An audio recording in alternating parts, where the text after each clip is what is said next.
Andhra Pradesh deputy CM Pawan Kalyan తన అల్లూరి సీతారామరాజు జిల్లాలో పర్యటన తర్వాత సింగపూర్ బయలుదేరారు.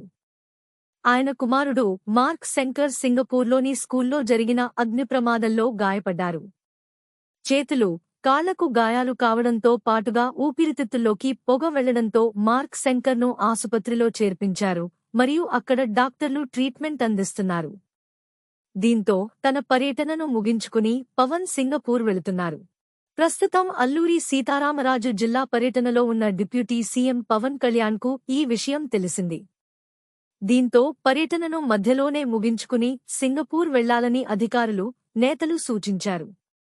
అయితే పవన్ కళ్యాణ్ మాత్రం అరకు సమీపంలోని కురిడి గ్రామం సందర్శిస్తానని, ఆ గ్రామ గిరిజనులకు నిన్న మాట ఇచ్చానని, కాబట్టి ఆ గ్రామం వెళ్లి వారితో మాట్లాడి అక్కడి సమస్యలు తెలుసుకొంటానని పవన్ కళ్యాణ్ స్పష్టం చేశారు. అదే విధంగా అభివృద్ధి కార్యక్రమాలు ప్రారంభానికి ఏర్పాట్లు చేసినందున వాటిని పూర్తి చేసి వెళ్తానని చెప్పారు. అక్కడి నుంచి సింగపూర్ వెళ్లేందుకు ఏర్పాట్లు అయితే చేస్తున్నారు. ఈ ప్రమాదానికి సంబంధించిన పూర్తి వివరాలు కూడా తెలియాల్సి ఉంది.